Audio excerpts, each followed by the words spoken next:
Hey guys, welcome to the Unrivaled Potential Podcast. I'm your host, Mike Pomeroy, here with Ryan McKee today, and we're diving into some more entrepreneurial kind of mindset, how to take your business to the next level. And so we're just going to get started. Yeah, go from there. We're going to teach you how to make your first $1 million. Stay tuned after this. Can you teach me? Yeah. You've already made your first million. What are you talking about? You can teach me. No, I just like to throw those things in there because that's the teaser that gets people to listen longer. That's what we're all about, is getting people to listen. What are we supposed to on these fancy podcasts? Like get some Joanna's supposed to find something exciting in the middle of the podcast and then put it in the beginning.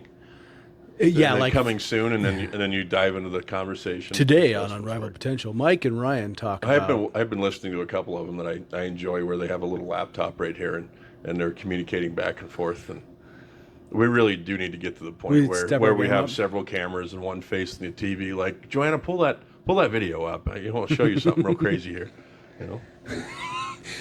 I can never take Joe Rogan seriously because he did the Chappelle Show, and they made fun of. What was Joe Rogan's show back in the day? Fear Factor. Oh yeah. and so that was a great show. They had Dave Chappelle play a crackhead who went on Fear Factor, and he would do anything. That was Hey Joe Rogan, you want some crack? Was that on Fear Factor? I thought that was the Dave Chappelle show. Yeah. No. But they brought Joe Rogan in to play himself as Fear Factor. Yeah, he was. Hey Joe Rogan. Yeah, crackhead Benny or something like that. Whatever his name was, so funny because that got canceled. Ashy Larry. That got canceled the same time as when he was the black white supremacist. Ah, yes, the good old days when you could say funny things. What was his name? The crackhead? It was Ashy Larry. No. The black white supremacist. He had a weird name. Clarence. Something. Yeah, Clarence Bigsby. There you go. Yeah. See, together we're a great team. We'll make it all work. Yeah. Anyway, so yeah, we're talking today about stepping our game up and doing company training, whether that's personal development training. Yeah, you should have your laptop here, Joanna, so you could be like. I guess since you're the official host, this is the if we change the name, it would be changed to the Mike Pomeroy podcast. No, you don't want to put your name in there, do you? Exactly. Oh, you mean my name? No, my name. I mean, that's just I'm confused. That's kind of boring and lame, like the Mike Pomeroy podcast. Ooh, we could just call it the Mike Pomeroy Experience. Yeah, there you go. Yeah. Has that been done? Yeah. I mean, several people have experienced it, but it's just... Whoa! That's why our ratings are so high. Anyway... Are you saying you want me to... I would be the guy with the laptop. You'd be just sitting there smoking your cigar. I do want to do a couple of those where I'm just sitting there on my desk or one of these benches out here just talking to the camera and find a subject. But then it is helpful to have a computer screen where you're just like commenting posts and whatever else. I think that's where we're going to get to. It gives you extra stuff to talk about, right? Yeah. We don't have to just wing it. It would be fun. What's in here. I mean, I can definitely talk by myself. It is enjoyable to have someone, but talk to yourself. Yeah, all by myself. It's talk to yourself, sing to yourself. Anyway, so next up on the Mike Pomeroy podcast, Mike Pomeroy Experience, we're going to talk about why that training is really important. Speaking of which, what training? No. All right, let's start over. Yeah. I sent another one to Joanna, but we've got a great list of guests coming up on the show that people, I think, will learn a lot from and hopefully be entertained by. So stay tuned. Well, it's going through the same process, right? Bringing in other people with different experiences. When you get to the point where you're, going back to what you were talking about of hiring a coach, hiring a consultant, any of those things, right? The initial cost is intense. But you're paying for someone's advice that's already done it. And that's the benefit that both you and I and many listeners have found about books. Right? Yeah. You're for $15.99 or whatever it is, you can buy a book for on average these days. You're buying someone's 20, 30, 50 years experience. Yeah. And it's got a forward from somebody else in there, right? So you've got all of this knowledge put into the pages. You're paying for that. And if you can sit down and read the book and actually initiate some of the things you're learning and training from, it's, it's a great experience. And so that's why it slowly builds up over time. Now, if you start a certain business, and such as a plumbing business like we did, we hired a consultant after a year, and it would have been great to do it sooner. But that's when you can afford it. Yeah, it's when you can afford it and when you think like, hey, I've just hit this really bad spot. Now what we've done is, we hired one consultant, super helpful. It got us to hit, 7 figures. And then, moving forward, it's like, okay, now how do we level up before we need to? And we just have that desire inside of our company. And so we found other coaches before we actually needed it. And it's like, oh yeah, this is really... Yeah, and it's been fun to watch too, because do you care if I use names? I think that's okay. Okay, yeah. So like with Jared, with Prospector, he was a guy who he's just a few years ahead of you as far as like when he started his company and the growth that he's seen and things like that. So it was cool to say, okay, here's a great model of branding, advertising, pricing, things like that I can follow shortly after in his footsteps and be able to do that. And it makes the success real for you, right? Like you're not just taking a wing and a prayer. With Blue Collar, the next, the most recent one that you've hired, it's been more of a focus on process, at least from what I've been part of. And it's been really cool to see how one, I feel like it's just, had a lot of aha moments and light bulb moments of, oh, we can change this one little thing and make more money or save thousands, things like that. Well, it's definitely brought the team together too, because they're so focused on the process that creates business type mindset in the employees. Jared's thing was phenomenal in helping us set up the initial business plans, SOPs, pricing, right? Obviously pricing is what took us to the next level and got us to where we needed to be. And then making sure that, Office was doing what they're supposed to, social media, all those platforms were growing. Because he was he had a business for 10 years. And then at year 8, he's like, this isn't working.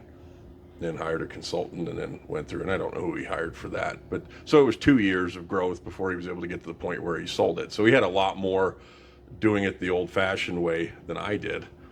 I've just experienced it through other companies, right? And then, well, yeah, and why wait? Why put yourself through 8 years of misery when you can see somebody else who just did what you wanted? And his stuff was more focused on management, not so much the guys. Blue Collar comes in and brings everyone into the same page. And we've definitely, even in a short period of time, seen a lot of, some of it's the people that we've hired, and some of it's the mindset that we've learned through this, of like, this is how you incentivize as well as bring everyone together of the same mindset. And that's certainly beneficial, because those things, depending on your experience in say the plumbing and heating trade world, they're not something that's common knowledge. Should be, but it's not common knowledge. Right? Well, yeah, most people in general, they get out of school, whether it's high school or college, and they go do a job for 30 or 40 years, and they do fine at whatever it is, and that's about as far as they go. Right. So for a plumber who, maybe he's got 5 or 10 years experience, he may know pipes and wrenches and fixtures and stuff like that pretty good, but that's as far as he's ever gone. He doesn't think like, I bet I could optimize profits here if I asked her a couple more questions. Right. He, in previous work, he'd probably never even been incentivized to do that. So why would he?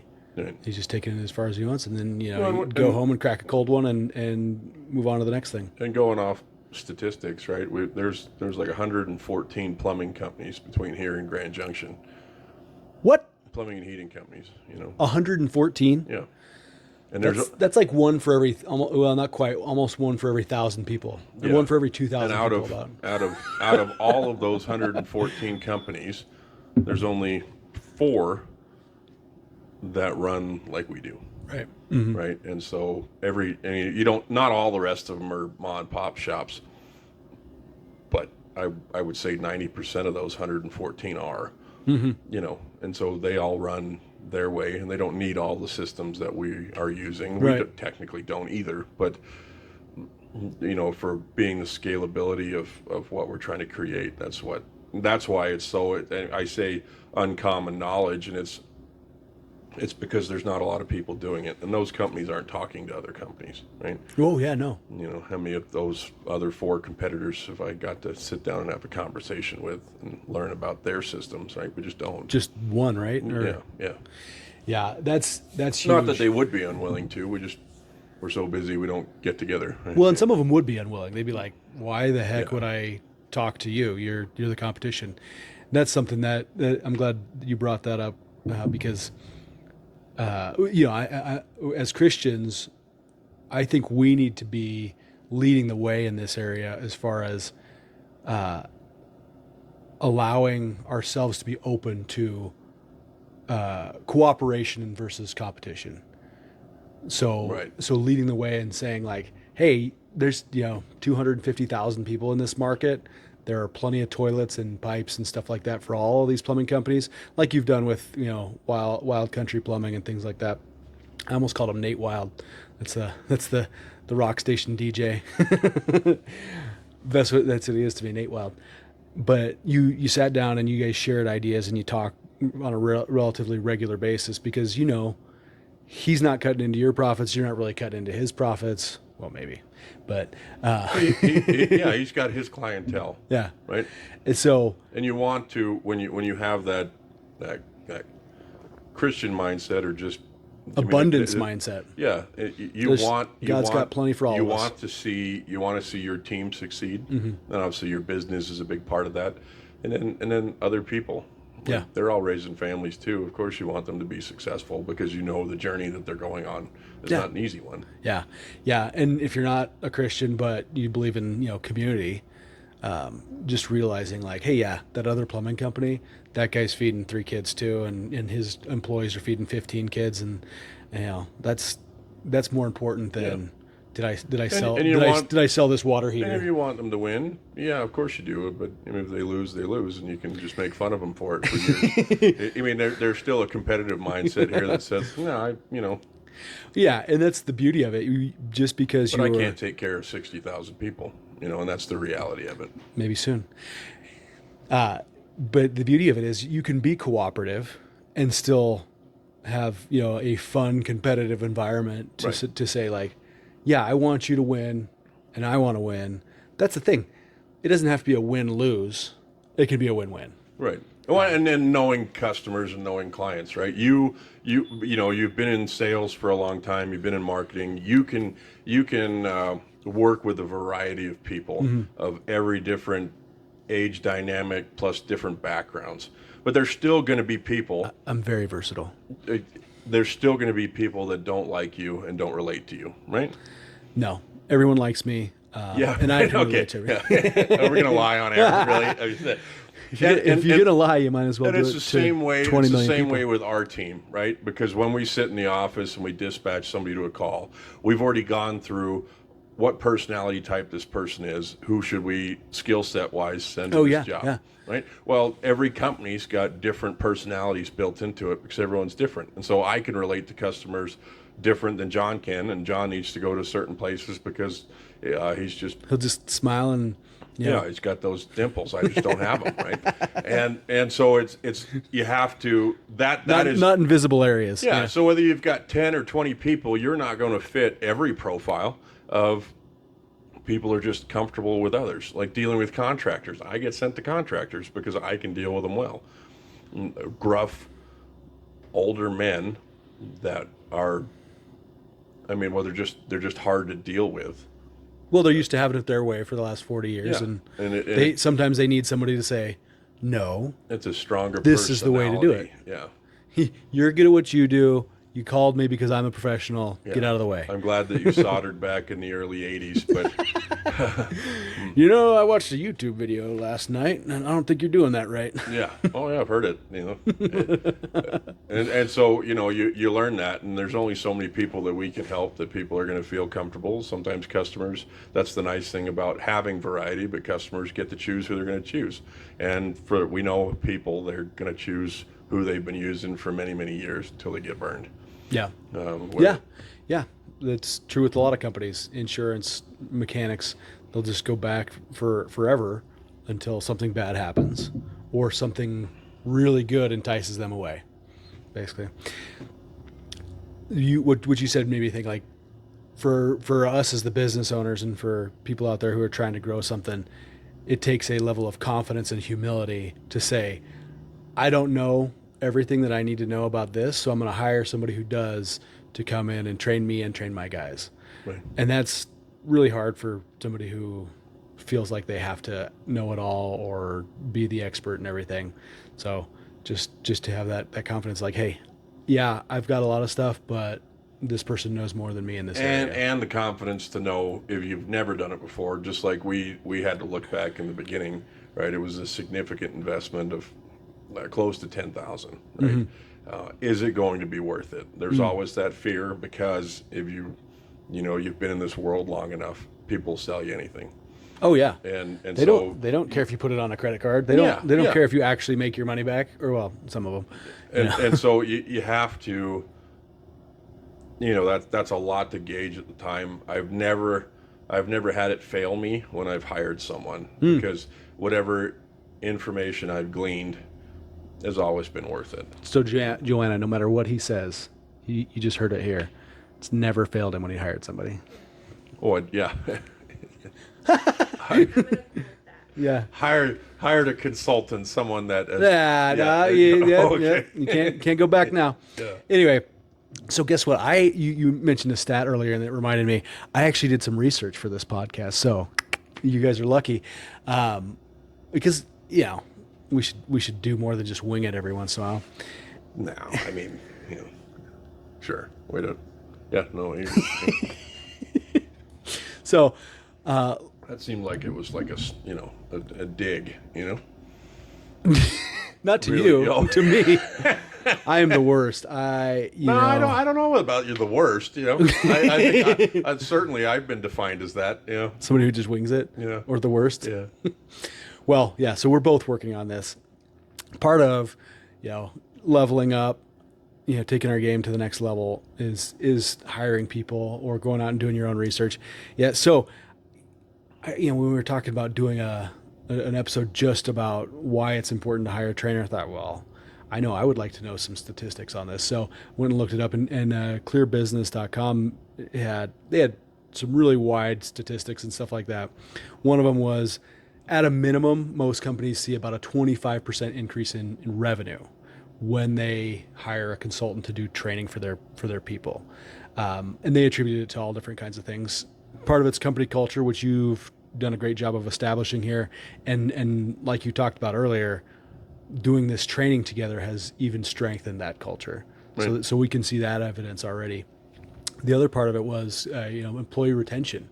And once again, you've seen this, sending guys out to do, Mitsubishi or Nevian training or things like that, where they get more skills, they feel more confident, they're more likely to stick with you because you've invested in them. And that, all circles around to increasing profitability, because if you have a good quality employee who sticks around for multiple years and you're not having to retrain new guys all the time, it's easier to make the profits that you need to make to keep the company growing. Right.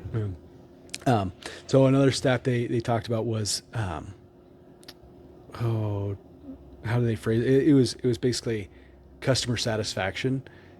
When you deliver a consistent experience to your customers, that contributes to that 24 to 50% increased profit, because they call up and they get Mike one day and then John the next day and Rob the next day, and they've had good quality experiences in each one, and it's fairly consistent. It's not like, wow, Mike went way over and above, John was okay, Rob not so much.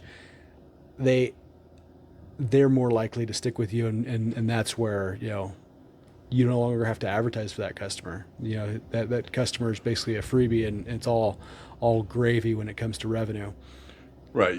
There's the long game that's played in that, right? Short game is LSA leads and new customers, which is a huge part of our business. I would say massive part of our business. And then the rest of it is the long game with the initial customers. Once you get out there, you don't ever want them to go somewhere else. Yeah. So create that environment for them, and then lifetime revenue that comes from that household. Not because stuff's going to break all the time after we've touched it, but it's because it's a house and it's going to fall apart at some point. Yeah.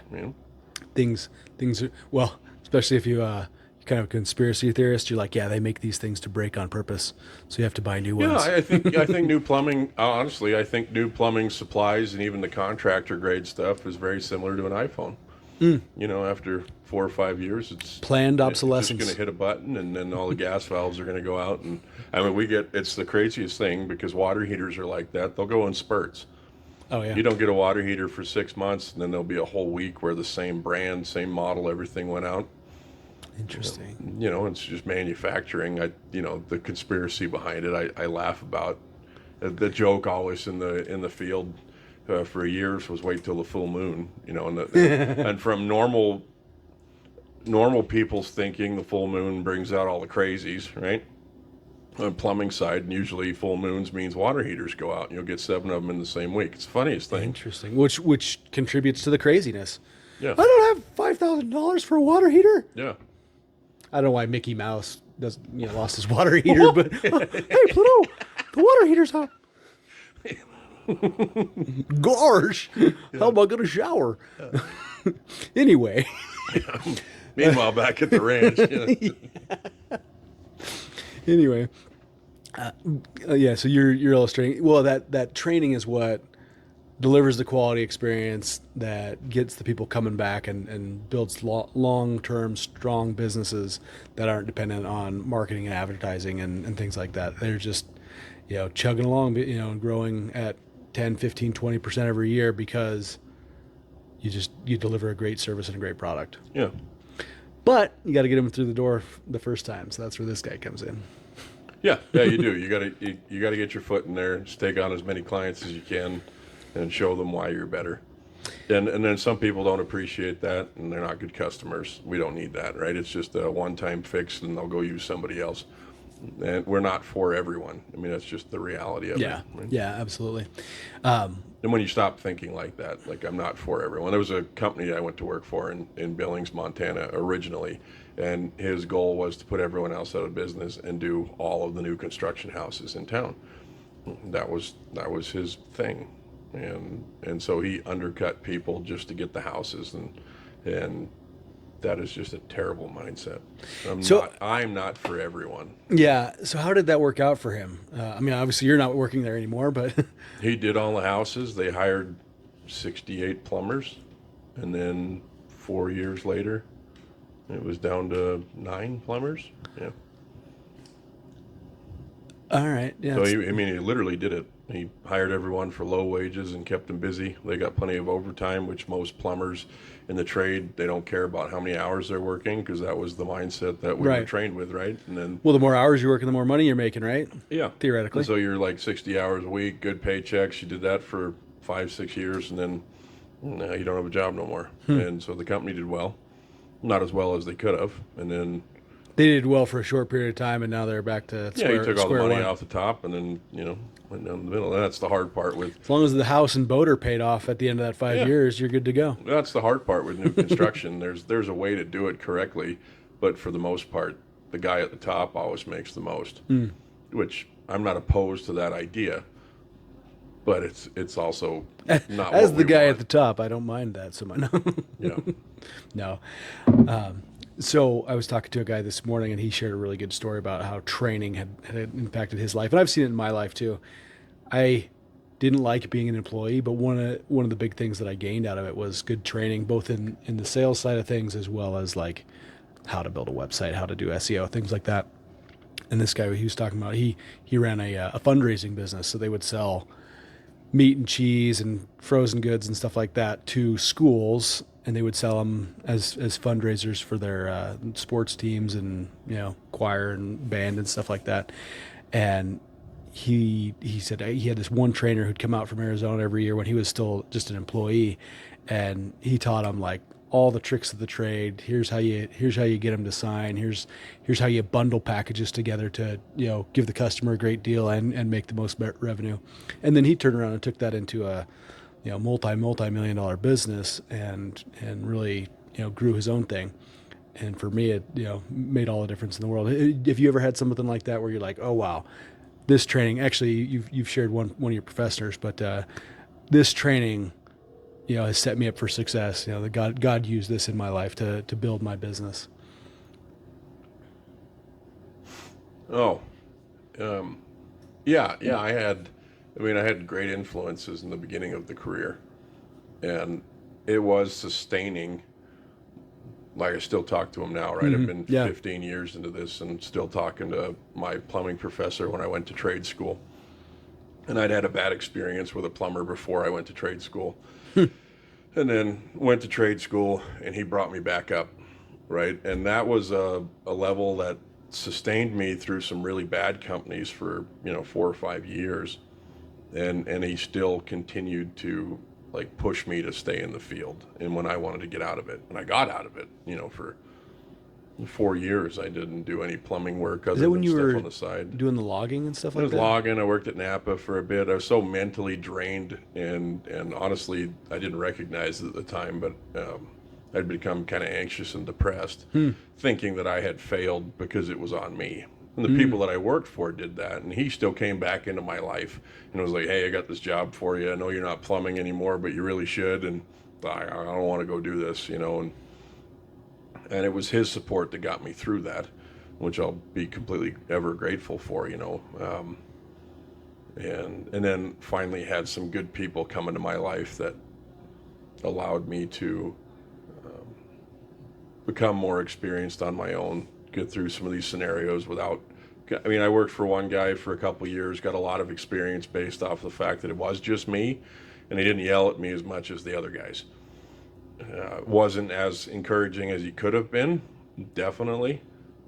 And I learned most of my career what not to do if I wanted to have a successful company. Because the whole plan, 15 years ago was to start a business.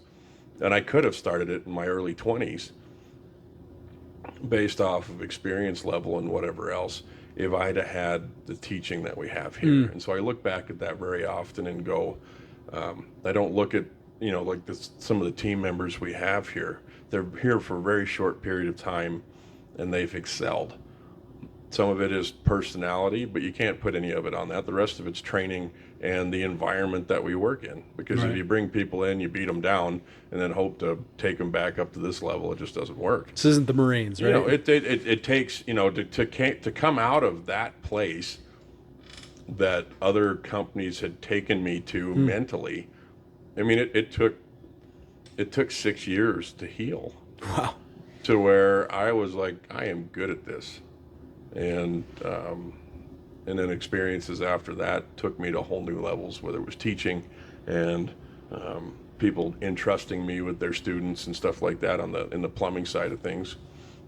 Other companies had to know who I was and were like, yeah, you got to go to this class. Like, that was a very encouraging moment. But yeah, there's always been little bits and pieces in there, not as many as there should have been. So now if you take a company and you go, here is all the people that are going to take you to the next level for not only your personal life, but your personal growth, which is, honestly, it's part of all the good training programs. Is personal growth is the big start of it. Because if you don't want it bad enough, then you're not going to go after it. Yeah. And normally the main reason, and you probably know this, right, is the main reason we don't want to grow to the next level is the fear in ourselves that we're going to fail drastically. Yep. And that fear of failure stops us from leaping. Yep. And trying something new and next leveling up. Because, like, what if I screw up when I'm trying my best? And I did that for years. Like, if I screw up when I'm trying and giving my all, then I have nothing else to give after that. Instead of believing in the fact that once I give my all, something else will come Well, I refuse to give up. And then that brings the consistency, right? Yeah. So if I go to the gym every day and I don't see any results from it, am I really giving my all? What if I am?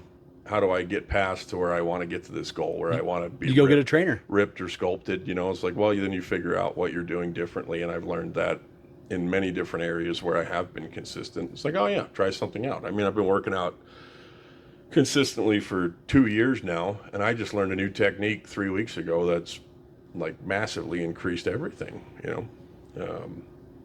and so it's like, oh yeah, just getting into it. Yeah, absolutely.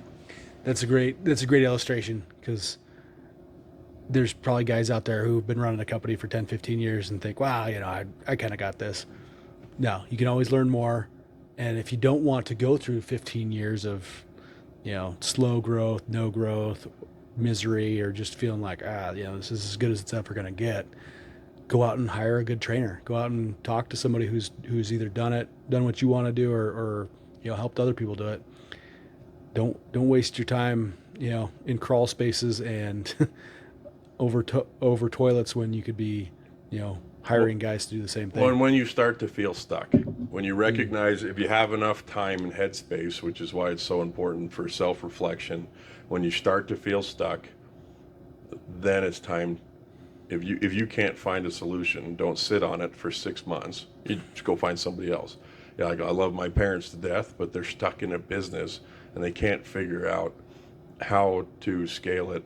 Right? It's been too many years of them doing what they're doing, of just working, putting the hours in. I mean, the respect I have for them is immense, of how much work they put into it. But they feel stuck, and then they work 80 hours a week, and then you don't look at it because you don't have time to look at it, of going, I don't want to be stuck anymore. How do I get out of this stuck?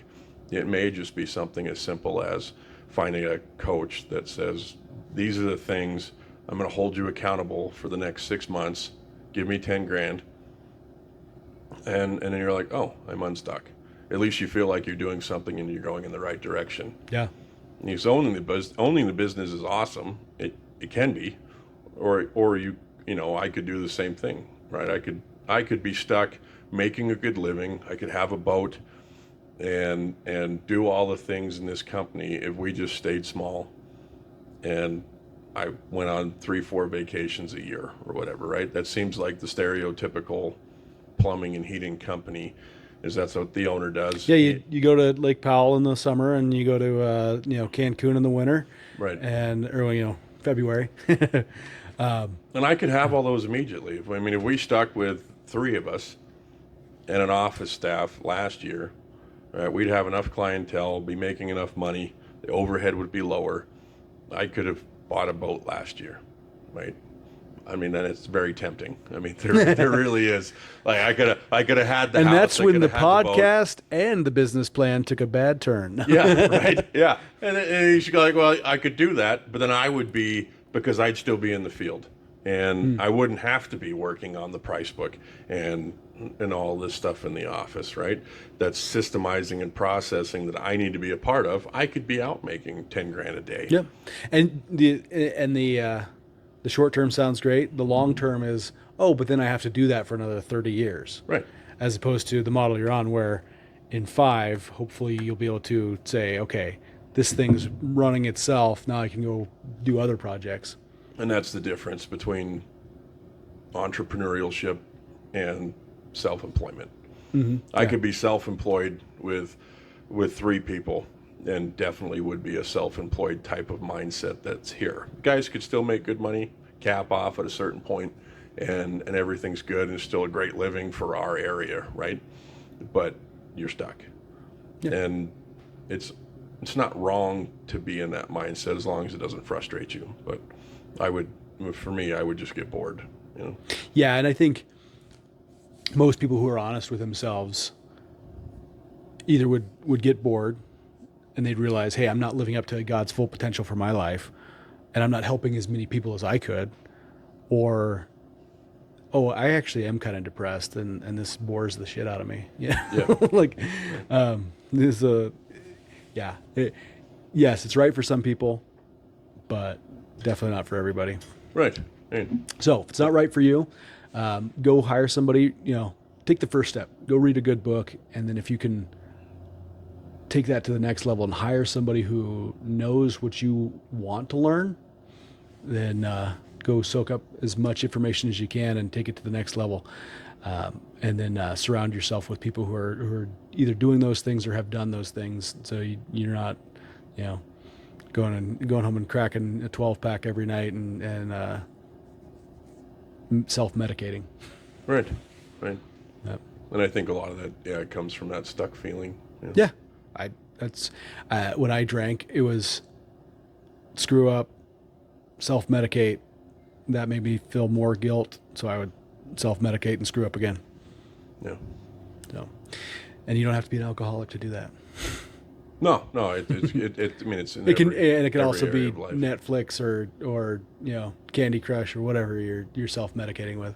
But anyway, now that we're talking depression, let's talk about Pipe and Torch Coffee. Thanks for your sponsorship. Tune in next week. We've got are we having a guest next week? I think. Yeah. Podcast producer Joanna is nodding her head. Wonderful. So, surprise guest next week. Going to be an expert in something. He's got a filming company, right? Oh, that's okay. You got Dylan coming in. He's an entrepreneur in his own field, and definitely, he started off as a customer. Now he's come into just getting to know him a little bit better, see how successful he's doing. He started in a small town, and helping other businesses grow, and that's what he likes to do. Yeah, that's so cool that you can do any business basically anywhere now. I feel like growing up in a small town, there was just certain things that you couldn't really make good money at if you lived, in Gunnison, Colorado. I feel like with technology and the proliferation of virtual work and stuff like that, you can do anything anywhere and make really good money. Yeah, you can be a hooker online. You don't even need to. Yeah, so much cooler online. Oh man, there's some stuff out there. There's always the people selling their underwear and pictures of their feet and stuff like that. But don't judge it till you try it. That's all I'm saying. I'm not judging, just marveling. There's a thing now where girls, I think it's mostly girls. I assume it's mostly girls, not guys, but they will just go online and like post a video, be like, "Oh, I really want this Gucci purse." And they have guys that follow them that'll just like Venmo them the money, and that guy gets off on being the guy who just bought her the purse. There's no relationship, there's no sex, there's no nakedness. And there's still the argument out there that all men and women are equal.